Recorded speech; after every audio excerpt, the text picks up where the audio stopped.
नमस्कार साथियों, जय हिंद। संकल्प परिवार में आप सभी का हार्दिक स्वागत है। और आज हम जिला दर्शन के अंतर्गत बीकानेर के इतिहास की बात करेंगे। बीकानेर कब बसाया, किसने बसाया, कैसे इसका इतिहास रहता है, सारी बात आज की क्लास में हम करने वाले हैं। जितने भी साथी लाइव आ चुके हैं, एक बार सभी साथी क्लास को शेयर कर दें, लाइक कर दें। और इसी के साथ हम आज की क्लास को प्रारंभ करते हैं। सबसे पहले डांग की रानी करौली से राम राम आ रहा है। अमरपुरा अफीम वाले देवता की नगरी से प्रणाम आ रहा है। चित्तौड़गढ़ दुर्ग से प्रिंस जी कुमावत प्रणाम कर रहे हैं। बिल्कुल सभी को राम राम है, सभी को प्रणाम है। इसी के साथ आज की क्लास को प्रारंभ करते हैं। तमन्ना जी बानू चित्तौड़गढ़ से प्रणाम कर रहे हैं। प्रतापगढ़ से भी जोहार हो रहा है। बिल्कुल सभी को राम राम है। टाइगर सिटी रणथंभौर से प्रणाम आ चुका है। चांबो जी की पावन धरा से राम राम है। अब कमेंट इतने फास्ट चल रहे हैं। बांसवाड़ा से प्रणाम कि नाम लेना मुश्किल है। इसी के साथ हम क्लास को प्रारंभ करते हैं। एक बार सभी साथी क्लास को शेयर कर दें, बीच में और बातें करते रहेंगे। बात करते हैं बीकानेर के इतिहास की। क्या क्या एग्जाम में हमारे बीकानेर से प्रश्न बन सकते हैं। तो यहाँ पर सबसे पहले हम बीकानेर के बारे में बात करें, उससे पहले हम थोड़ी सी जनरल जानकारी लेते हैं। राजस्थान में राठौड़ों के केंद्र,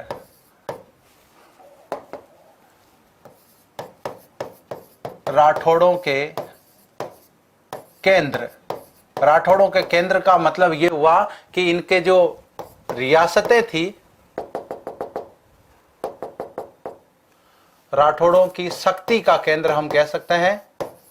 शक्ति का केंद्र मतलब राठौड़ों ने कहां कहां पर शासन किया। तो तीन नाम आते हैं जहां पर राठौड़ राजवंश की रियासतें थी। पहली रियासत की हम बात करते हैं मारवाड़, और इसी को आप कह दो जोधपुर। मारवाड़ मतलब जोधपुर। दूसरी रियासत थी बीकानेर, अर्थात बीकानेर राठौड़ों की शक्ति का दूसरा केंद्र था। और तीसरी रियासत थी किशनगढ़। अब यहां पर इन तीनों रियासतों की स्थापना को लेकर कई बार एग्जाम में प्रश्न आ जाता है। मारवाड़ की स्थापना मतलब जोधपुर की स्थापना की बात करें, 1459 के अंदर राव जोधा के द्वारा जोधपुर बसाया गया। बीकानेर की बात करते हैं, 1465 ईस्वी के अंतर्गत राव बीकानेर की स्थापना की। नगर नहीं बसाया था, नगर अलग बात है। यहां पर हम रियासतों की बात कर रहे हैं। यहां पर ये तीनों जो क्या है, ये रियासतें हैं, रियासतें। और ये तीनों जो रियासतें हैं, ये आजादी के समय भी रियासतें थी। किशनगढ़ की यहां पर हम बात करते हैं, 1609 ईस्वी की डेट आती है, जब महाराजा किशन सिंह जी, जो मोटा राजा उदय सिंह जी के पुत्र हैं, किशनगढ़ में पृथक रूप से राठौड़ राजवंश की क्या करते हैं, स्थापना करते हैं। इसका मतलब यहां पर हम बात करते हैं, एग्जाम में प्रश्न पूछा जा सकता है, राजस्थान में राठौड़ राजवंश की कितनी रियासतें थी, या निम्न में से किस क्षेत्र पर राठौड़ राजवंश ने शासन नहीं किया। नागौर के ऊपर यदि हम बात करें तो नागौर पर राठौड़ों का शासन रहा है, लेकिन नागौर कोई पृथक से रियासत नहीं थी। बिल्कुल जोधपुर, बीकानेर और किशनगढ़ का कमेंट आ रहा है। सभी साथी कमेंट कर रहे हैं। बिल्कुल गंगा जी गोदारा कह रहे हैं बीकानेर में सभी का स्वागत है। बिल्कुल आपका भी स्वागत है, सभी का स्वागत है। एक बार सभी साथी क्लास को शेयर करें। रामजस सालवी जी कमेंट करें 1609, बिल्कुल सही बात है। यहां पर मैंने तीनों बात आपको बता दी है। भाई जोधपुर की स्थापना कब होती है, 1459 में राव जोधा के द्वारा की जाती है। 1465 में राव बीका के द्वारा, ये जोधा के पांचवें पुत्र थे, इन्होंने पृथक से बीकानेर की स्थापना की। मतलब ये राठौड़ों की शक्ति का क्या है, दूसरा केंद्र माना जाता है। राठौड़ों की शक्ति का तीसरा केंद्र किशनगढ़, जो कि 1609 में किशन सिंह जी ने इसकी स्थापना की थी। अब इसके अलावा यहां पर एग्जाम में कई बार प्रश्न पूछ लिया जाता है, राठौड़ राजवंश की कुल देवी, राठौड़ राजवंश की कुल देवी। तो राठौड़ राजवंश की कुल देवी जो है वो है नागणेची माता, नागणेची माता। और इनका जो मुख्य मंदिर है, वैसे तो 3 जगह इनके मंदिर है। मुख्य मंदिर जो है वो है नागाना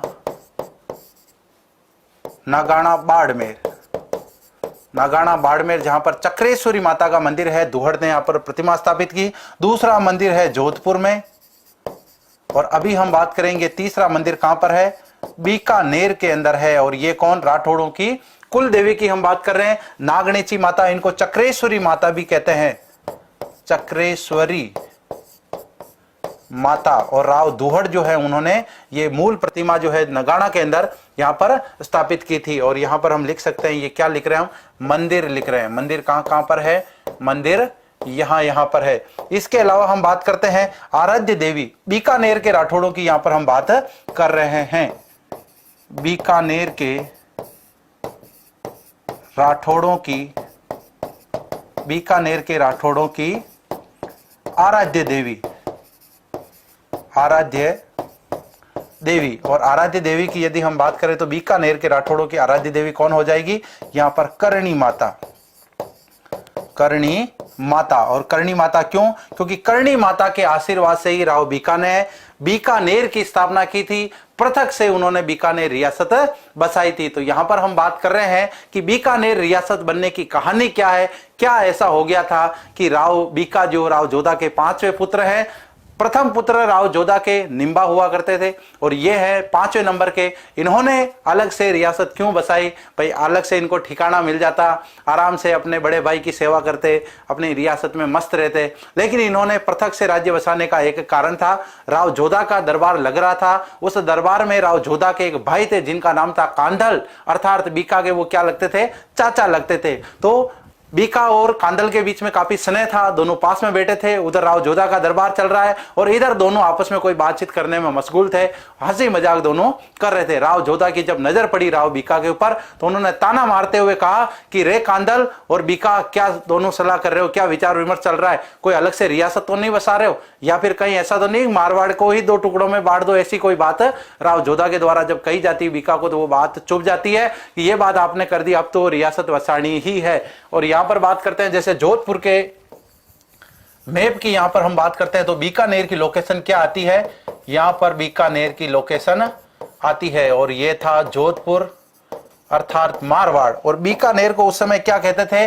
जांगल देश कहते थे, जांगल देश, या फिर इसे हम कह सकते हैं कि इसे राती घाटी कहते थे, जो हम इसे पहले प्राचीन नामों में, अन्य उपनामों में पढ़ चुके हैं। तो ये क्षेत्र था बीकानेर का जो राव बीका ने अपने अधिकार में लिया। यहां पर इन्होंने अधिकार किया और अधिकार करके इन्होंने यहां पर एक अलग से रियासत बसाई। और यहां पर अब इतिहास प्रारंभ होता है राव बीका से। बीका से हम इतिहास की बात करते हैं। बीकानेर के संदर्भ में बिल्कुल क्या कमेंट आ रहे हैं? जयपुर से नमस्ते कर रहे हैं प्रिया जी शर्मा, बिल्कुल आपको नमस्कार है, आपको राम राम है, सभी को प्रणाम है। बिल्कुल BSTC में आएगा, ये कंप्लीट आएगा। मारवाड़ का राठौड़ राजवंश, बीकानेर का राठौड़ राजवंश और किशनगढ़ के राठौड़ राजवंश की तो क्या बात कहनी। नागरीदास सावंत सिंह जी बहुत प्रसिद्ध शासक है, वहां के एग्जाम में इनसे प्रश्न बनता है। बिल्कुल जांगल प्रदेश की बात हो चुकी है। अब यहां पर हम बात करते हैं राव बीका से संबंधित। बीका से संबंधित हमारे एग्जाम में क्या प्रश्न बन सकता है? अब यहां पर हम बीका की बात करते हैं तो बीका के संबंध में पहली लाइन एग्जाम में यही प्रश्न बन जाता है। राव जोधा के 5वें पुत्र थे, राव जोधा के 5वें पुत्र थे, अर्थात जोधा कौन हो गए? इनके पिता हो गए भाई। अब यहां पर यदि हम बात करें इनकी माता का क्या नाम था? माता इनकी रानी का क्या नाम था? रानी, तो माता का नाम आता है नौरंगदे, नौरंगदे। और इनकी पत्नी का नाम आता है रंगदे। और रंगदे की यदि हम बात करें तो ये कहां की राजकुमारी थी? तो रंगदे की बात करते हैं पूगल के शासक, पूगल के शासक राव शेखा की पुत्री थी भाई, ये राव शेखा की पुत्री। और यह वही पुगल प्रदेश जहां की राजकुमारी का नाम था मारू। और मारू का विवाह किनके साथ हुआ था? ढोला के साथ हुआ था। ढोला गागरोणगढ़ के शासक थे। और यहां पर पुगल की बात करें तो एक भेड़ की नस्ल भी है पुगल। तो यहां पर हम बात करें पुगल के शासक राव शेखा जो हैं उनकी पुत्री थी कौन? रंगदे। देखो ध्यान रखें, माता का नाम नौरंगदे है और पत्नी का नाम रंगदे है। और इन्हीं से उत्पन्न इनके जो 2 पुत्र थे, पुत्रों की बात यहां पर हम करते हैं। पुत्र कौन थे? इनके 2 पुत्र थे। तो बड़ा पुत्र था नरा, राव नरा भी कह सकते हैं, बाद में ये शासक भी बनेंगे, राव नरा। और दूसरे नंबर के थे राव लूणकरण। तो ये तो इनसे संबंधित क्या हुआ? बेसिक परिचय हुआ। राव बीका के बारे में एग्जाम में प्रश्न पूछ लिया जाता है। राव बीका के पिता का क्या नाम था, माता का क्या नाम था, रानी का क्या नाम था, इनके पुत्रों का क्या नाम था। रानी जो है इनका ससुराल मतलब कहां पे था? तो पुगल प्रदेश में इनका ससुराल था। अब यहां पर हम बात करते हैं कि इन्होंने जोधपुर से अलग रियासत बसाई बीकानेर, तो यहां पर हम बात कर सकते हैं 1465 ईस्वी में जोधपुर से अलग, जोधपुर से अलग बीकानेर रियासत बसाई, बीकानेर रियासत की स्थापना की। तो बीकानेर रियासत की स्थापना किसने की? एग्जाम में ऐसा भी प्रश्न आ सकता है, बीकानेर रियासत की स्थापना कब हुई थी? रियासत की स्थापना हुई थी 1465 ईस्वी में। और यहीं से यह बात करते हैं हम बीकानेर की, राठौड़ों की शक्ति का दूसरा प्रमुख केंद्र था। राठौड़ों की शक्ति का दूसरा प्रमुख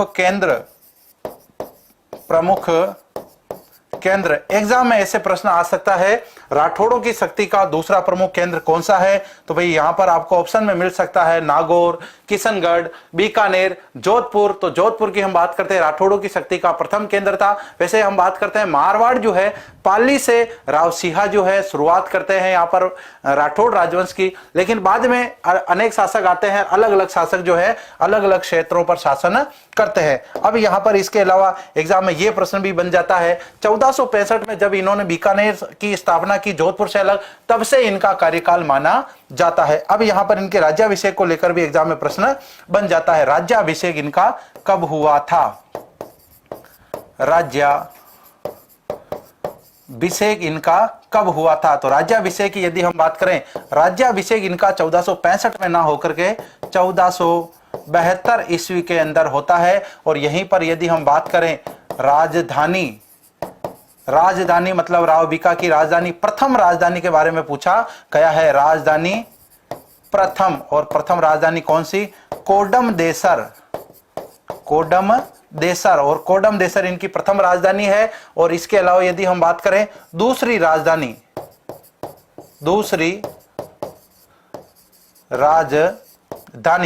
राजधानी कब बनाएंगे? ये बीकानेर को बनाएंगे। और बीकानेर दूसरी राजधानी कब बनेगा इनके? 1488 के अंदर ये राजधानी बन जाएगी, जब मतलब बीकानेर की स्थापना कर देंगे। जोधपुर से पहले तो इन्होंने बीकानेर रियासत अलग से बसा ली, अब यहां पर बीकानेर रियासत के बाद में बीकानेर नगर की जब स्थापना करेंगे, बाद में ये राजधानी बनाएंगे। एग्जाम में प्रश्न पूछा जा चुका है, राव बीका की प्रथम राजधानी कौन सी थी? पहले ऑप्शन बीकानेर था, तो बीकानेर ध्यान रखें, बीकानेर रियासत इन्होंने जरूर बसाई थी, लेकिन प्रारंभ में इनका जो राज्याभिषेक है कोडमदेसर में होता है, और यही इनकी प्रारंभिक राजधानी होती है। राज्याभिषेक इनका 1465 में नहीं होता है, 1472 में इनका राज्याभिषेक होता है। अब इसके अलावा हम बात करते हैं इनसे संबंधित एग्जाम में और क्या क्या प्रश्न बन सकता है, तो यहां पर हम बात करने वाले हैं और इनसे संबंधित क्या क्या एग्जाम में प्रश्न बन सकता है। नेक्स्ट हम बात करने वाले हैं इनसे संबंधित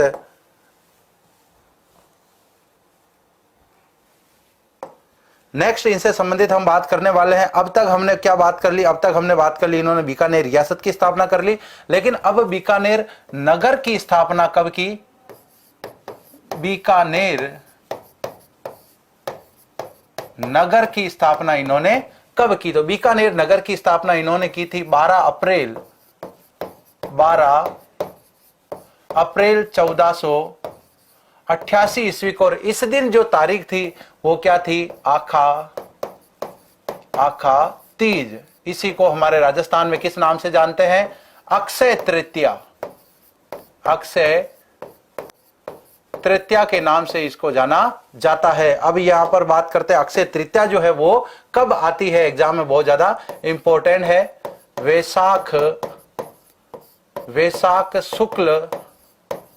वैशाख शुक्ल तृतीया को अक्षय तृतीया आती है, आका तीज। और इस दिन राजस्थान में सर्वाधिक बाल विवाह होते हैं। तो यहां पर नोट लगा करके लिख सकते हैं, नोट, इस दिन अबूझ सावा होता है, अबूझ सावा होता है, तथा राजस्थान में सर्वाधिक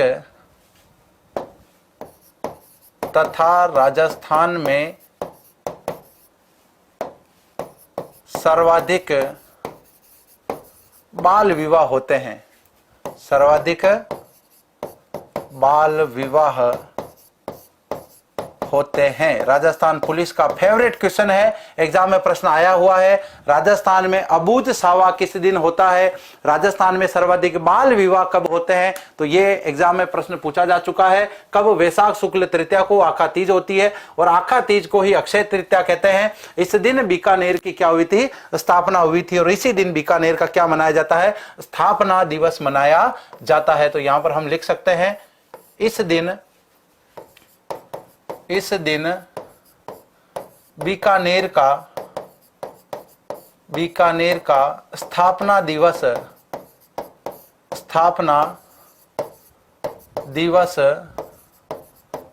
मनाया जाता है। इस दिन बीकानेर का क्या मनाया जाता है? स्थापना दिवस। एग्जाम में यह प्रश्न भी पूछा जा चुका है। जोधपुर का स्थापना दिवस कब मनाया जाता है? बीकानेर का स्थापना दिवस कब मनाया जाता है? और राजस्थान का स्थापना दिवस कब मनाया जाता है? तो सभी के स्थापना दिवस अलग अलग हैं। तो यहां पर बीकानेर का स्थापना दिवस कब मनाएंगे? आखा तीज को मनाएंगे, अक्षय तृतीया को मनाएंगे, या फिर आपको डेट दी जा सकती है 12 अप्रैल को। इसके अलावा यहां पर हम बात करते हैं राव बीका से संबंधित। बीका के निर्माण कार्य क्या क्या है? एग्जाम में यह भी प्रश्न बन सकता है। तो यहां पर हम लिख सकते हैं राव बीका ने एक तो भैरव मंदिर बनवाया था, भैरव मंदिर। इसके अलावा इन्होंने नागणेची माता का मंदिर बनवाया, नागणेची माता मंदिर। इसी के साथ में इन्होंने करणी माता का मंदिर बनवाया, करणी माता मंदिर, जो मूल मंदिर है करणी माता का, उसका निर्माण इन्होंने करवाया था। तो ये मंदिर इन्होंने कहां पर बनाया था? देखो, ये मंदिर इन्होंने बीकानेर में नहीं बनाया था, ये मंदिर इन्होंने कोडम देसर के अंदर बनाया था, कोडम देसर के अंदर बनाया। नागणेची माता का मंदिर इन्होंने बीकानेर में बनाया, बीकानेर में बनाया। और करणी माता का मंदिर अभी वर्तमान में कहां पर है? देशनोक के अंदर ये मंदिर स्थित है। तो यहां पर हमने सामान्य जानकारी ली राव बीका से संबंधित कि भाई राव बीका ने क्या क्या निर्माण कार्य किए। वापस बात करते हैं राव बीका से संबंधित। राव बीका बीकानेर के संस्थापक हैं, जोधा के 5वें पुत्र थे। इनकी माता का नाम था नौरंगदे, जबकि पत्नी का नाम था रंगदे। देखो ध्यान रखना, रंगदे या रंगा देवी के नाम से इतिहास में जो प्रथम जौहर होता है, रणथंबोर वाला जौहर 1301 के अंदर जो होता है, उस जौहर में जो हमीर की पत्नी है उनका नाम क्या बताया गया है? रंगदे। और ऐसा माना जाता है कि जल जौहर होता है। यहां पर इनकी रानी का नाम भी है रंगदे। और पुंगल के शासक राव सेखा की ये पुत्री थी। इनके 2 पुत्र थे, राव नरा और राव लूणकरण। नरा बड़ा पुत्र था, लूणकरण छोटा पुत्र था। 1465 की हम बात करते हैं। इस समय इन्होंने जोधपुर से अलग बीकानेर रियासत की स्थापना की थी। राठौड़ों की शक्ति का दूसरा केंद्र माना जाता है बीकानेर। राज्याभिषेक की हम यहां पर बात करते हैं। इनका राज्याभिषेक जो है वो कब हुआ था? राज्याभिषेक हुआ था 1472 में। राजधानी थी इनकी कोडम देसर, अर्थात इनकी प्रथम राजधानी कौन सी? कोडम देसर। एग्जाम में प्रश्न आया हुआ है, राव बीका की प्रथम राजधानी कौन सी थी? तो कोडम देसर थी, ना कि बीकानेर थी। दूसरी राजधानी जरूर हम किसको कह सकते हैं?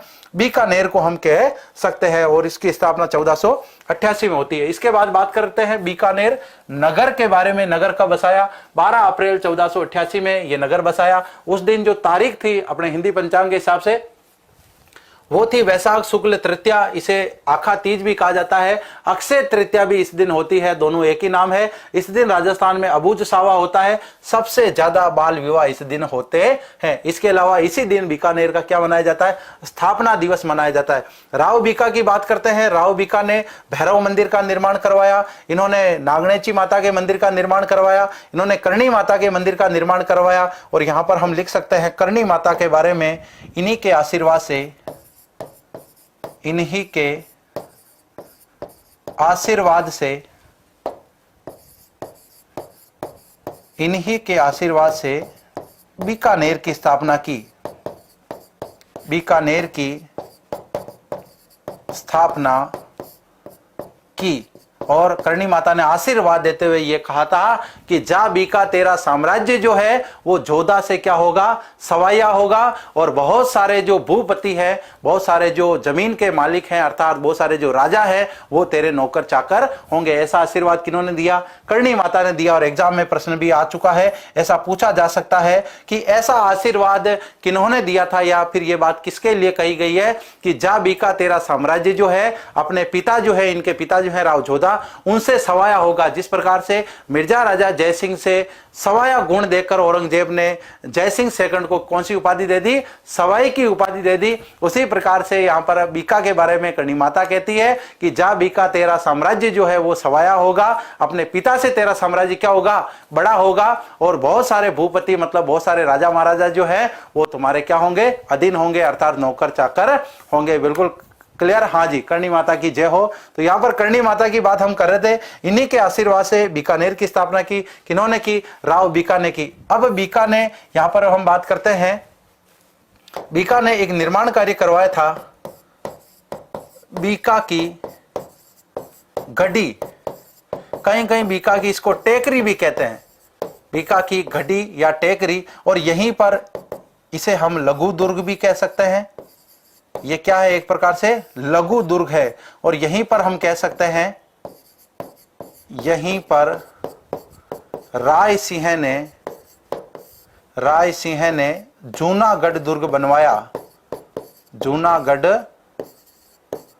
दुर्ग बनवाया। तो एग्जाम में आ जाए कि जो मूल स्थान है बीका की गढ़ी या बीका की टेगरी, जिसे लघु दुर्ग कहते हैं, इसका निर्माण बीका ने करवाया था। और यहीं पर राय सिंह जी आगे चल करके, क्योंकि ये जूना स्थान है, पहले से यहां पर निर्माण कार्य था, और यहां पर राय सिंह जी ने अलग से नया निर्माण करवाया, इसीलिए इसे जूनागढ़ दुर्ग कहा जाता है। जूनागढ़, जानागढ़, आप सभी साथी कमेंट करेंगे जानागढ़ दुर्ग राजस्थान में कहां पर है, या फिर जूनागढ़ राजस्थान में कहां पर है। जबकि जूनागढ़ की बात करते हैं तो जूनागढ़ दुर्ग बीकानेर में है, और जूना महल की बात करते हैं तो जूना महल कहां पर है, ये भी आप सभी साथी कमेंट करेंगे। बिल्कुल क्लियर, हाँ जी बिल्कुल। भैरव मंदिर जो है कोडम देसर में बनाया, तो प्रारंभिक राजधानी है, सबसे पहले इसी का निर्माण करवाया। इसके अलावा यहां पर हम बात करते हैं कि राज चिन्ह को लेकर इन्होंने अपने ही भाई पर आक्रमण कर दिया था, और उसका नाम था सूजा। तो यहां पर हम बात करते हैं सूजा कौन है, इनके भाई है। तो यहां पर हम बात करते हैं राज चिन्ह को प्राप्त करने के लिए, राज चिन्ह को प्राप्त करने के लिए इन्होंने अपने भाई बीकानेर के, जोधपुर के उस समय शासक कौन थे, सूजा, अपने भाई सूजा पर आक्रमण किया, सूजा पर आक्रमण किया। लेकिन जोधा की रानी के कहने पर इन्होंने क्या किया, इनको राज छीने, और जो भी ये मांग रहे थे कि भाई जोधा के जो भी संपत्ति है, एक प्रकार से हम कह सकते हैं जो उनके प्रतीक चिन्ह हैं, उनके जो अवशेष हैं, बाद में इनको दे दिए गए। और इसी के साथ में इन्होंने वापस क्या कर दिया, जोधपुर को मुक्त कर दिया और वापस बीकानेर आ गए। बाकी इन्होंने आक्रमण किया था, एग्जाम में प्रश्न आ सकता है कि बीका ने जोधपुर पर जब आक्रमण किया तब वहां के शासक कौन थे, भाई सूजा वहां के शासक थे। तो ये सारी बात हमने किससे संबंधित करी, ये सारी बात हमने बीका से संबंधित की। अब यहां पर बीका के जो बड़े पुत्र हैं, जिनका नाम क्या है, राव नरा, और एग्जाम में कई बार इनसे प्रश्न आ जाता है। कुछ तो यहां पर इतिहासकार कहते हैं कि नेरा जाट के नाम पर यहां पर बीकानेर जो है बसाया गया, बीका के नाम पर बीका और नरा के नाम पर नेर बसाया गया, तब जाकर इसका नाम बीकानेर हुआ। लेकिन कुछ इतिहासकार कहते हैं 1 साल का इनका शासन रहता है, और ये बीका के बड़े पुत्र थे, बीका के बड़े पुत्र थे। तो एग्जाम में ऐसा भी प्रश्न आ सकता है, राव बीका के बड़े पुत्र कौन थे, तो राव नरा इनके बड़े पुत्र थे। इसके बाद में शासक कौन बनते हैं, राव लूणकरण इनके बाद में शासक बनते हैं। कब बनते हैं, 1505 में ये शासक बनते हैं, और 1526 तक ये शासक रहते हैं। बहुत ही इंपॉर्टेंट शासक है राव लूणकरण, बात करते हैं इनके बारे में।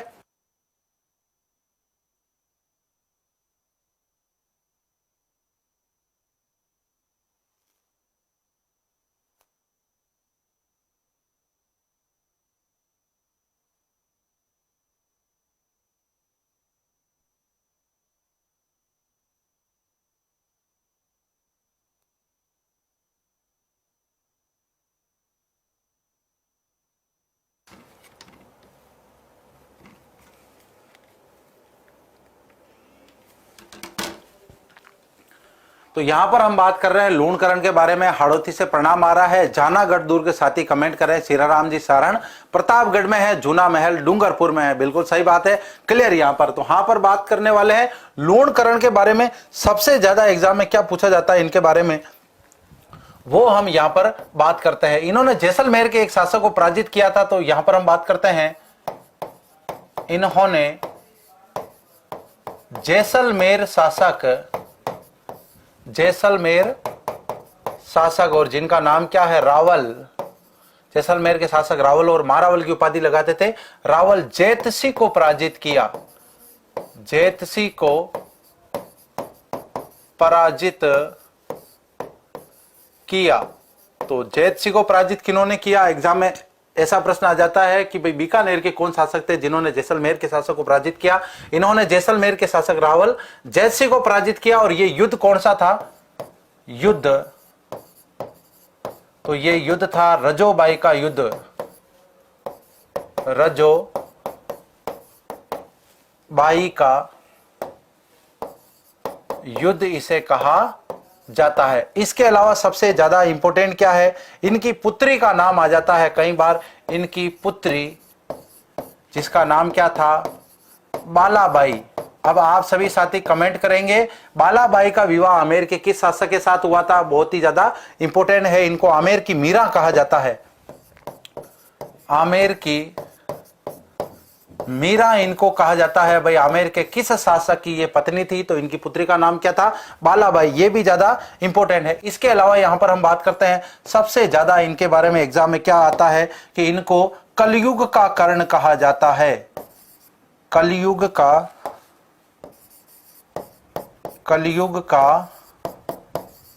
कर्ण इनको कहा जाता है। भाई कर्ण जो महाभारत कालीन जो दुर्योधन के मित्र थे, उनका नाम था कर्ण। दानी शासक थे। दानी प्रवृत्ति के कारण एक प्रकार से इनको ये उपमा दी गई है। तो यहां पर हम लिख सकते हैं ये दानी शासक थे।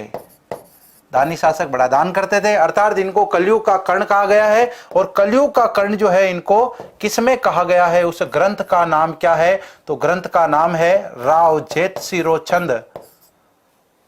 राव जेतसिरो छंद जो है उसमें इनको कलयुग का कर्ण कहा गया। और इसकी रचना किसने की थी, बीठू सूजा ने इसकी रचना की थी। बीठू सूजा ने इसकी रचना की थी। इसके अलावा यहां पर हम बात करते हैं जयसोम द्वारा रचित। जयसोम एक विद्वान थे, उन्होंने एक रचना की। जयसोम द्वारा रचित, एग्जाम में ऐसा देखो दोनों थोड़ा डिफरेंट प्रश्न आएगा, तो यहां पर हमें समझने की जरूरत है क्या एग्जाम में प्रश्न बन सकता है। जयसोम द्वारा रचित कर्मचंद्र वंशोत्कीर्णम काव्यम।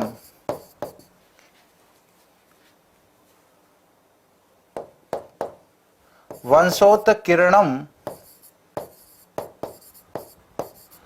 काव्यम जो है इसकी इन्होंने रचना की थी। किन्होंने, जयसोम ने। तो जयसोम द्वारा रचित कर्मचंद वंशोत्कीर्णम काव्यम में इनकी तुलना दानी कर्ण से की गई है। दानी कर्ण से की गई है। अब एग्जाम में क्या प्रश्न आएगा यहां पर हम थोड़ा क्लियर करते हैं। एग्जाम में देखो आपको प्रश्न आ जाए इनको कलयुग का कर्ण किसमें कहा गया है, इसको कलयुग का कर्ण किसने कहा, बीटू सूजा द्वारा जो रचित ग्रंथ है राव जेतसिरो छंद, उसमें इनको कलयुग का कर्ण कहा गया। कैसे याद रखना है, कल युग है ना, तो ले का मतलब हो गया लूण कर्ण। आगे हम पढ़ेंगे राजपुताने का कर्ण। राजपुताने का मतलब हो गया राय सिंह जी। रा से हुआ राय सिंह जी, तो राय सिंह जी को कहेंगे हम राजपुताने का कर्ण। और यहां पर क्या कहेंगे हम, कलयुग का कर्ण इनको कहेंगे। साथ ही कमेंट कर रहे हैं पृथ्वीराज कछवा, बिल्कुल सही बात है भाई। आमेर के शासक पृथ्वीराज कछवा के साथ किनका विवाह होता, बालाबाई का विवाह हुआ था। तो बात करते हैं पुत्री बालाबाई का विवाह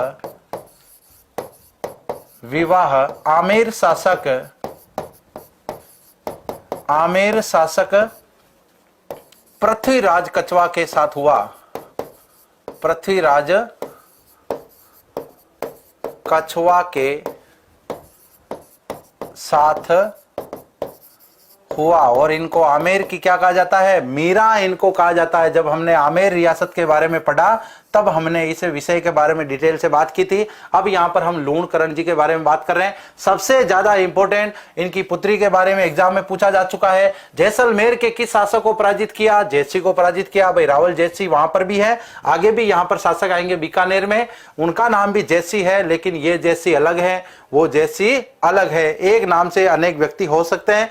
दानी प्रवृत्ति के शासक थे, इसलिए इनको कलयुग का कर्ण कहा गया है। कलयुग का कर्ण यहां पर देखो, यहां पर कलयुग का कर्ण कौन कहेंगे, एग्जाम में ऐसा प्रश्न आ सकता है, लूणकरण को कलयुग का कर्ण किसने कहा। और वहां पर ऑप्शन में पहला ऑप्शन हो मुंशी देवी प्रसाद, तो वहां पर कंफ्यूज नहीं होना है। मुंशी देवी प्रसाद ने राजपुताने का कर्ण राय सिंह जी को कहा। जबकि लूणकरण जी की बात करें, इनको बिट्ठू सूजा के द्वारा जो ग्रंथ लिखा हुआ है जिसका नाम है राव जेतसिरो छंद, और इसमें इन्होंने कहा था कि ये तो क्या है, कलयुग के कर्ण है। अब एग्जाम में क्या प्रश्न आ जाता है कि राव लूणकरण की तुलना दानी कर्ण के साथ करने वाले व्यक्ति कौन है, या फिर राव लूणकरण की तुलना दानी कर्ण के साथ किस ग्रंथ में की गई है। देखो वहां पर ऑप्शन में आपको राव जयसिरो छंद भी हो सकता है और कर्मचंद वंशोत्कीर्णम काव्यम भी हो सकता है। तो यहां पर इस ग्रंथ में तो इनकी तुलना जो है जयसोम ये लिखते हैं और इनकी तुलना दानी कर्ण से कर रहे हैं। जबकि कलयुग का कर्ण जो है राव जयसिरो छंद में इनको बताया गया है और इसकी रचना बिट्ठू सूजा ने की है। यहां पर ये आपको ध्यान रखने की जरूरत है, एग्जाम में ये प्रश्न बनता है, मोस्ट इंपोर्टेंट है। बिल्कुल क्लियर सभी को। हाँ जी, इसके बाद में हम बात करते हैं लूणकरण जी के बारे में और क्या एग्जाम में पूछा जा सकता है। और इनसे एग्जाम में पूछा जा सकता है भाई इनकी मृत्यु के बारे में एग्जाम में प्रश्न आ सकता है। तो मृत्यु कब हुई थी, मृत्यु हुई थी इनकी 1526 में। तो यहां पर हम लिख सकते हैं 1526 ईस्वी में नारनौल के नवाब, नारनौल के नवाब अबी मीरा या अमी मीरा भी कहीं पर आपको नाम मिल सकता है। अबी मीरा, नारनौल के नवाब 1526 में नारनौल के नवाब अबी मीरा के साथ युद्ध करते हुए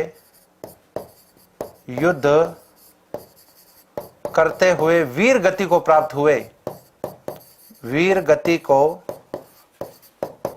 प्राप्त हुए। और इस युद्ध को इतिहासकारों ने कौन सा नाम दिया है भाई, तो यहां पर इस युद्ध के बारे में एग्जाम में प्रश्न आ जाता है, यह ढौसी का युद्ध था।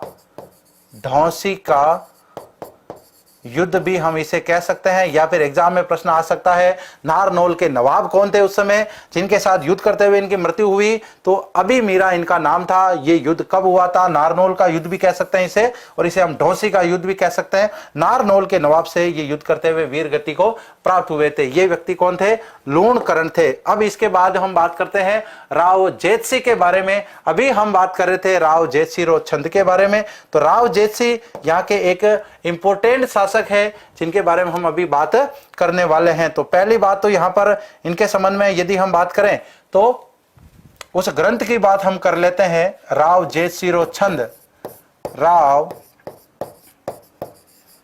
जेतसिरो छंद। अब इसमें टोटल कितने छंद हैं, 401 छंद हैं। एग्जाम में ऐसा भी प्रश्न आ जाए राव जेतसिरो छंद के अंदर टोटल कितने छंद हैं, 401 छंद हैं। और इस रचना के बारे में भी एग्जाम में प्रश्न आ जाता है, इसकी रचना किसने की, भाई बिट्ठू सूजा ने इसकी रचना की, बिट्ठू सूजा ने इसकी रचना की। राव जेतसिरो छंद से हमें क्या लेना देना, लेकिन राव जेतसिरो छंद की हम बात करें, लूणकरण के बारे में हमें कलयुग के कर्ण की उपमा इसी ग्रंथ में मिल रही है। इसके अलावा यदि हम बात करेंगे अभी पाहेबा और साहेबा के युद्ध की बात करेंगे, तो इस युद्ध में जब इनकी मृत्यु होगी उसकी जानकारी भी हमें कहां से मिलेगी, हमें इसकी जानकारी यहां से मिलेगी। अब राव जेतसिरो छंद की बात कर रहे हैं।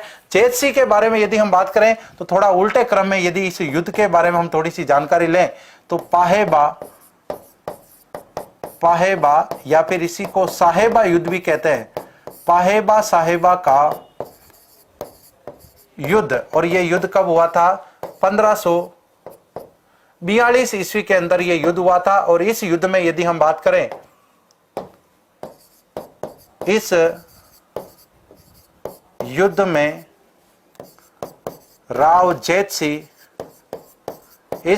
राव जेतसी मालदेव के सेनापति मालदेव के सेनापति जेता व कुंपा से लड़ते हुए वीर गति को प्राप्त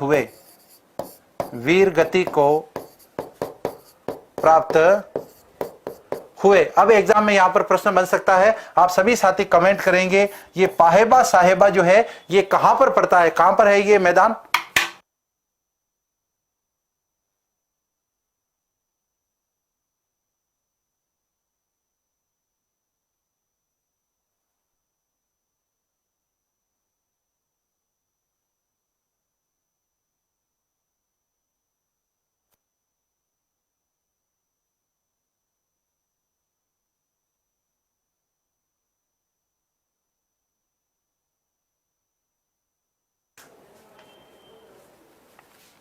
हाँ जी, तो बिल्कुल सभी साथी कमेंट कर रहे हैं 1542, कहीं कहीं 1541 भी लिखा हुआ है, तो 41-42 का आंकड़ा आता है। कंफ्यूज आपको होने की जरूरत नहीं है। नेहरावाटी जंगल प्रदेश बीकानेर, बिल्कुल नागौर का कमेंट आ रहा है। बिल्कुल ये पाहेबा साहेबा का जो मैदान है ये कहां पर पड़ता है? ये फलोदी जोधपुर में पड़ता है। फलोदी जोधपुर के अंदर ये जगह पड़ती है। तो यहां पर हम बात करते हैं पाहेबा साहेबा के बारे में। इससे पहले यदि हम बात करें, देखो यहां पर इनका समय काल क्या आ रहा है, 1526 और 1542। यहां पर यदि हम बात करें 1526 में एक युद्ध हुआ था, पानीपत का युद्ध, और इस युद्ध से इनका कोई लेना देना नहीं, लेकिन इनके समकालीन है। ये किनके बीच में हुआ था? बाबर वर्सेज इब्राहिम लोदी।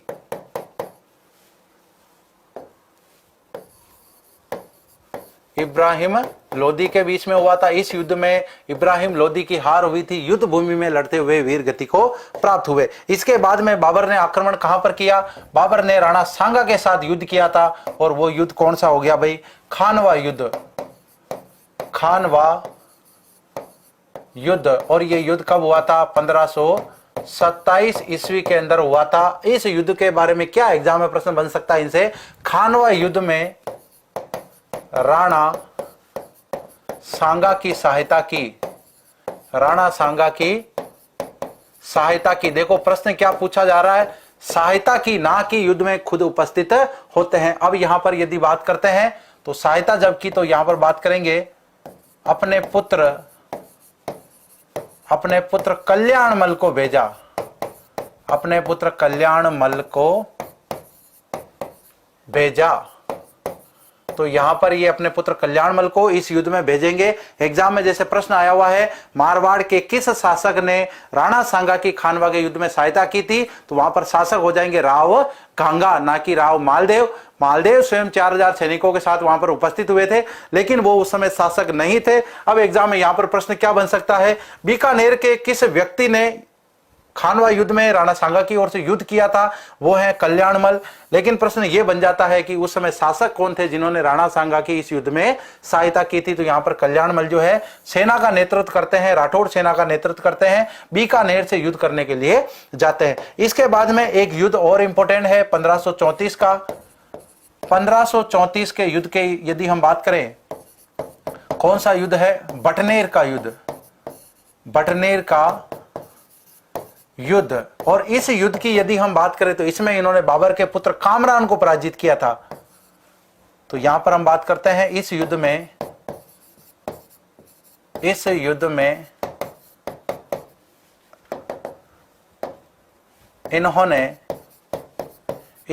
इन्होंने बाबर के पुत्र, हुमायूं का भाई था, बाबर का तो पुत्र और हुमायूं का भाई, बाबर के पुत्र कामरान को पराजित किया। अब ये इनके जीवन की सारी बातें। एग्जाम में सबसे ज्यादा प्रश्न ये आ सकता है, भाई पानीपत का जब 1526 में युद्ध हुआ था, बाबर ने इब्राहिम लोदी को पराजित किया, इब्राहिम लोदी युद्ध भूमि में लड़ते हुए मारे गए। उस समय बीकानेर के शासक कौन थे? भाई इस युद्ध से इनका कोई लेना देना नहीं। लेकिन इस युद्ध के बाद में कौन सा युद्ध होगा? खानवा का युद्ध इसके बाद में होने वाला है। इस खानवा के युद्ध में राणा सांगा की ये सहायता करेंगे, अपने पुत्र कल्याणमल को ये युद्ध में भेजेंगे। इसके बाद 1534 की बात करते हैं, पटनेर का युद्ध होगा। कामरान जो है बाबर के पुत्र हैं और हुमायूं के क्या है भाई हैं, वो आक्रमण करेंगे इनके ऊपर। बटनेर का युद्ध होगा और हार भी किनकी होगी, कामरान की हार हो जाएगी। लेकिन पाहेबा साहेबा के युद्ध की बात करते हैं, 1542 फरवरी 1542 में यह युद्ध हुआ था। इस युद्ध में राव जैसी युद्ध भूमि में लड़ते हुए मारे गए थे और मालदेव के सेनापति जेता और कोपा ने इस युद्ध में भाग लिया था। ये मालदेव के प्रसिद्ध सेनापति हैं और यहां पर जब ये लड़ते हुए वीर गति को प्राप्त हुए थे, तब यहां पर हम कह सकते हैं कि जो बीकानेर है उस पर किसने कब्जा कर लिया, राव मालदेव ने कब्जा कर लिया। तो यहां पर हम राव मालदेव से संबंधित ये बात लिख सकते हैं। नोट लगा करके बढ़िया सा शानदार नोट लगाएंगे, कितने का, 2000 का नोट लगा देते हैं, बढ़िया वाला नोट, 2000 का कड़ाकड़ नोट लगाया। नोट 1542 से 44 ईस्वी तक, 1542 से 44 ईस्वी तक बीकानेर पर राव मालदेव का अधिकार रहा। राव मालदेव का अधिकार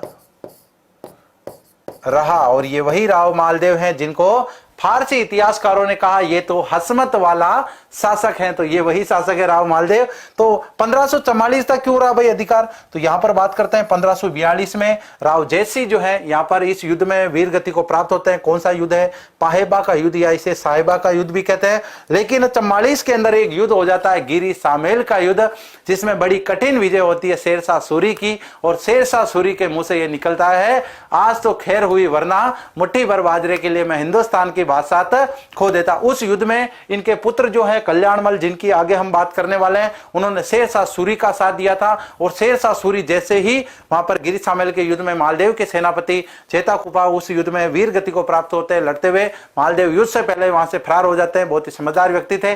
तो वहां पर उस युद्ध में विजय के बाद में शेरशाह सूरी के द्वारा इनके पुत्र कल्याणमल को क्या है, बीकानेर की जागीर दे दी, बीकानेर का शासक उनको बना दिया। तो इसका मतलब 2 साल तक इनका शासन रहा, मालदेव का शासन रहता है। अब इसके बाद में हम बात करने वाले हैं कल्याणमल के बारे में। बहुत ही इंपॉर्टेंट शासक है कल्याणमल।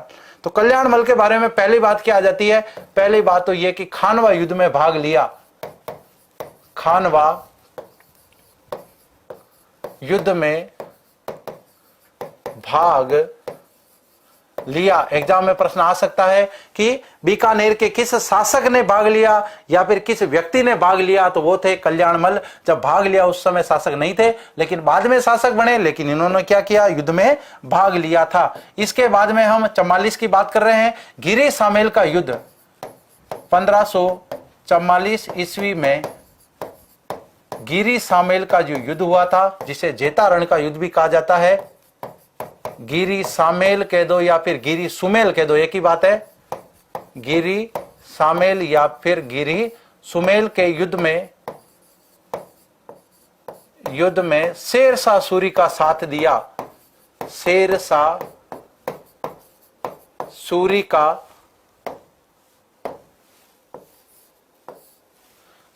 सूरी का क्या दिया भाई, इन्होंने साथ दिया।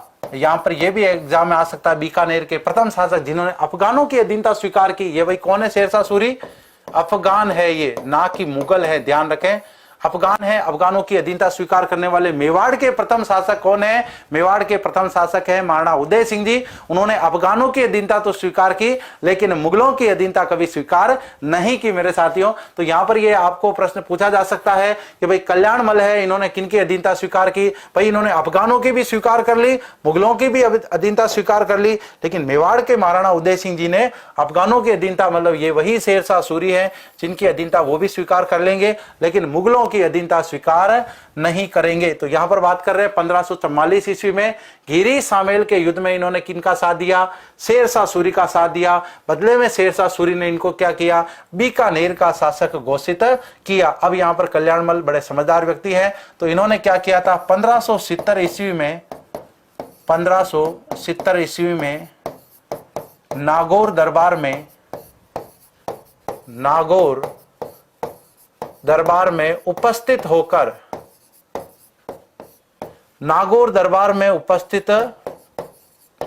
होकर अकबर की अधीनता स्वीकार की।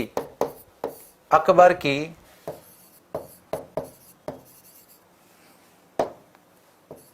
की अधीनता स्वीकार की। अब यहां पर इन्होंने क्या कर ली, अकबर की अधीनता स्वीकार कर ली। एग्जाम में ऐसा प्रश्न आ सकता है, मुगलों की अधीनता स्वीकार करने वाले बीकानेर के प्रथम शासक कौन थे? वो थे राव कल्याणमल। अफगानों की अधीनता स्वीकार करने वाले प्रथम शासक कौन थे? वो भी थे कल्याणमल। मुगलों के साथ वैवाहिक संबंध स्थापित करने वाले प्रथम शासक कौन थे? वो भी थे कल्याणमल। तो यहां पर हम बात करते हैं बीकानेर के प्रथम शासक, बीकानेर के प्रथम शासक जिन्होंने, बीकानेर के प्रथम शासक जिन्होंने अफगानों व मुगलों की अधीनता स्वीकार की। मुगलों की अधीनता स्वीकार की।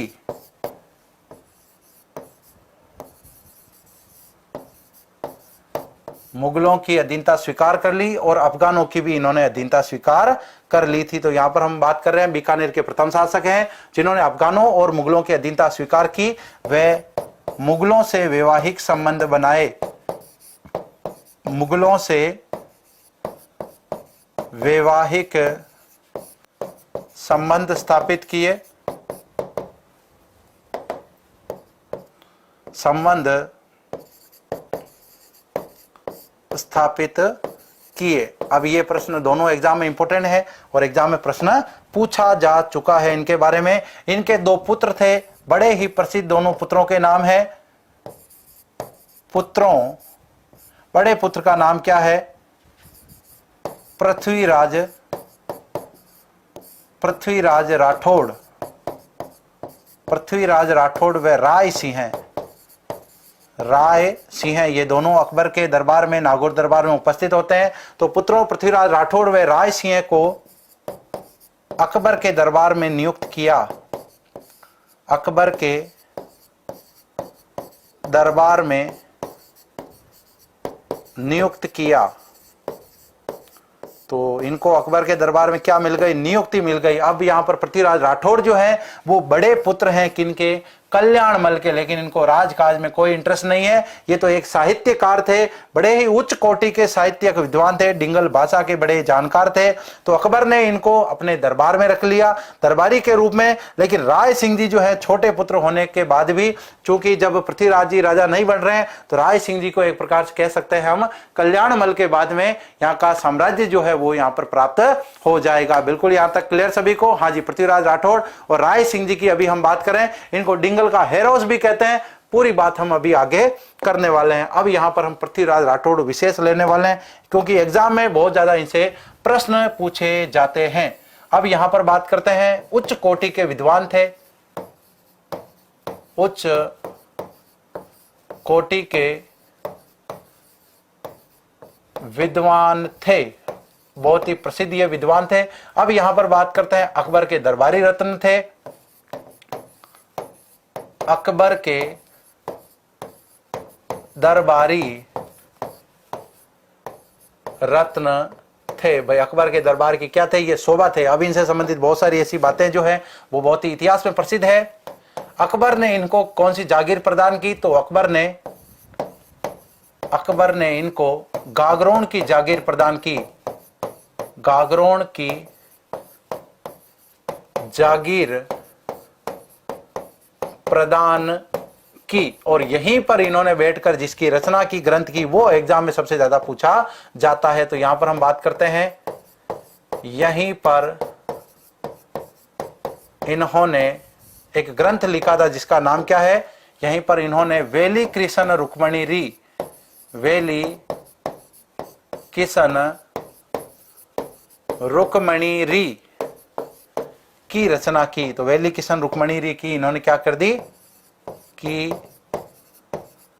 रचना की, तो यहाँ पर वैली कृष्ण रुक्मणी क्या है, एक ग्रंथ है जिसकी रचना किसने की, जिसकी रचना किन्होंने की, यहाँ पर पृथ्वीराज राठौड़ ने की। अब इसके बारे में एग्जाम में कई बार पूछा जा चुका है कि इनको 5वां तो वेद कह दिया और 19वां पुराण किसने कहा था, ये आप सभी साथी कमेंट करेंगे। चूंकि 4 वेद तो पहले से ही है, ऋग्वेद, सामवेद, अथर्ववेद और यजुर्वेद, मतलब 4 वेद पहले ही हैं। इसको 5वें वेद की क्या दे दी भाई, संज्ञा दे दी यहां पर कि ये तो क्या है, ये तो 5वां वेद है। क्या नाम है इसका,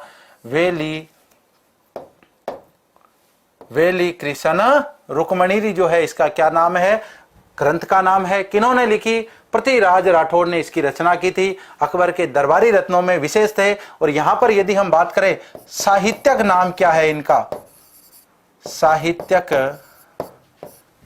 नाम इनका क्या है, ये भी आप सभी साथी पहले तो कमेंट करेंगे। 5वां वेद और 19वां पुराण इनको किसने कहा था। अब यहां पर यदि हम बात करें, ये डिंगल भाषा के विद्वान थे, डिंगल भाषा या फिर हम साहित्य कह सकते हैं, डिंगल भाषा या साहित्य के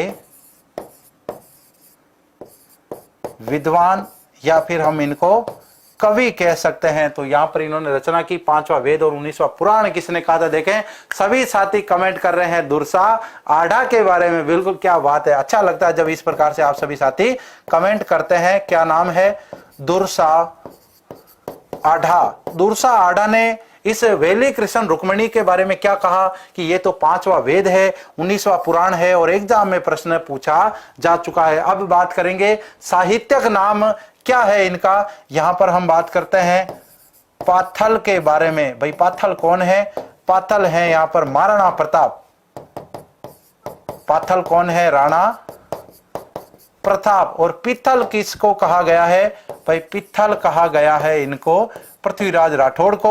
और ये दोनों नाम किसने दिए थे, ये दोनों नाम सुजानगढ़ चूरू के निवासी कन्हैयालाल सेठिया जी ने एक रचना रची जिसमें इनको नाम दिया पित्थल और पाथल। और इन महाराणा प्रताप और पृथ्वीराज के बीच में जो संवाद होता है, जब ऐसा अकबर के दरबार में एक ऐसे व्यक्ति थे पृथ्वीराज राठौड़, कभी भी अकबर की प्रशंसा में ये नहीं लिखते थे। ये बात अकबर को स्वयं पता थी, लेकिन अकबर ने पृथ्वीराज को चैलेंज किया था कि जिस दिन महाराणा प्रताप मेरी अधीनता स्वीकार कर लेंगे उस दिन आपकी ये मूछें जो है तनी हुई है ये नीचे हो जाएगी और उस दिन आपको मेरी जो है प्रशंसा में ये बातें लिखनी पड़ेगी। तो पृथ्वीराज राठौड़ ने कहा देखेंगे उस दिन जिस दिन ये बात हो जाएगी। और जब महाराणा प्रताप, इस पित्थल पाथल रचना में ये बताया गया है कि महाराणा प्रताप जो है अपने मेवाड़ की स्थिति को लेकर काफी व्यतीत होते हैं और एक पत्र लिखते हैं अकबर को। ऐसा वास्तव में कुछ नहीं हुआ था, लेकिन इस साहित्यिक रचना में ऐसी बातें बताई गई है। कुछ विद्वान इसका समर्थन करते हैं कि यहां पर पित्थल पाथल में कुछ संवाद होता है महाराणा प्रताप के और पृथ्वीराज राठौड़ के बीच में। क्या संवाद था, महाराणा प्रताप ने एक पत्र लिखा अकबर को कि मैं आपकी अधीनता स्वीकार करना चाहता हूं। तब अकबर जो है, अकबर तो अनपढ़ था, दौड़ा दौड़ा वो पत्र लेकर के किसके पास आया, पृथ्वीराज राठौड़ के पास। उनको भी मजे लेने थे पृथ्वीराज राठौड़ के कि देखो पृथ्वीराज क्या संदेशा आया है मेवाड़ से, राणा प्रताप जो है मेरी अधीनता स्वीकार करने वाले हैं। पृथ्वीराज राठौड़ ने जब वो पत्र पढ़ा तो इनका स्वाभिमान जाग उठा। इन्होंने कहा कि पूरे राजपुताना में एक ही व्यक्ति है राणा प्रताप जो कि अकबर से लोहा लेने के काबिल हैं। यदि वो भी अधीनता स्वीकार कर लेंगे तो ये जो स्वर्णिम इतिहास है ये क्या है, बिल्कुल धरा का धरा रह जाएगा। और इन्होंने कहा कि ये तो जाली पत्र है, ये राणा प्रताप की राइटिंग नहीं है, राणा प्रताप ने ये पत्र नहीं लिखा है। और वासा आप अगर आदेश दे तो मैं पता लगाता हूं कि वास्तव में क्या सच्चाई है, क्या वास्तव में राणा प्रताप जो है अधीनता स्वीकार करना चाहते हैं। और तब ये उनको एक पत्र लिखते हैं और उस पत्र में ऐसी बातें लिखते हैं, राणा प्रताप का स्वाभिमान जाग उठता है। ये उनको कहते हैं कि क्या शेर जो है अब मतलब चाटक का, ऐसा बहुत सारी बातें जो है इनसे संबंधित है। कहते हैं कि राणा प्रताप को ये मतलब ललकारते हैं एक तरीके से कि क्या अब आपने भी अधीनता स्वीकार कर ली है, अब आप ही अधीनता स्वीकार कर लोगे तो राजपूताना में और बच ही क्या जाएगा। और ऐसी बहुत सारी बातों के माध्यम से महाराणा प्रताप जो है इनसे प्रेरित होते हैं और महाराणा प्रताप कहते हैं कि ऐसी कोई बात नहीं है, मैंने अधीनता स्वीकार करने की कोई बात नहीं कही है। ये व्यक्ति कौन है, पृथ्वीराज राठौड़। और अकबर को कहते हैं कि नहीं नहीं ये तो बात गलत है, राणा प्रताप ने ये पत्र नहीं लिखा है। ये वही व्यक्ति तो है। साहित्यिक नाम इनका पूछा जा सकता है, पित्थल के नाम से इनको जाना जाता था, पाथल के नाम से राणा प्रताप को जाना जाता था। और ये साहित्यिक रचना जो है कन्हैयालाल जी सेठिया ने रची थी। अब यहाँ पर पृथ्वीराज राठौड़ के बारे में हम बात करते हैं। अकबर के दरबारी रत्न थे, इनको गागरोन की जागीर अकबर ने प्रदान की, यहीं पर इन्होंने वेली कृष्ण रुक्मणी री रचना की। इनके अन्य ग्रंथ क्या है वो भी एग्जाम में प्रश्न कई बार बन जाता है। अन्य ग्रंथों के बारे में इन्होंने और कौन कौन से ग्रंथों की रचना की, तो यहां पर हम बात करते हैं अन्य ग्रंथ। इनके अन्य ग्रंथ कौन से हैं, तो एक तो है गंग लहरी और दूसरा है दसम भागवतरा दुहा। दसम भागवतरा दुहा, तो यहां पर आपको ये तो याद रखना ही है, मोस्ट इंपोर्टेंट है वेली कृष्ण रुक्मणी री। लेकिन एग्जाम में ऐसा प्रश्न आ जाता है निम्न में से पृथ्वीराज राठौड़ की रचना नहीं है, तो वहां पर आ सकता है आपको वेली कृष्ण रुक्मणी री, गंग लहरी, दसम भागवतरा दुहा, या फिर वहां पर आपको राव जयसिरो छंद भी दे सकते हैं, वंशोत्कीर्णम काव्यम भी आपको वहां पर ऑप्शन में मिल सकता है। तो ये ऐसे व्यक्तित्व थे पृथ्वीराज राठौड़। इन्होंने इसकी रचना कहां पर की, वेली कृष्ण रुक्मणी री, एग्जाम में प्रश्न पूछा जा चुका है। गागरोन दुर्ग में इसकी रचना की थी। इनका साहित्यक नाम क्या था, पित्थल इनका साहित्यक नाम था। ये डिंगल भाषा के उच्च कोटि के विद्वान थे।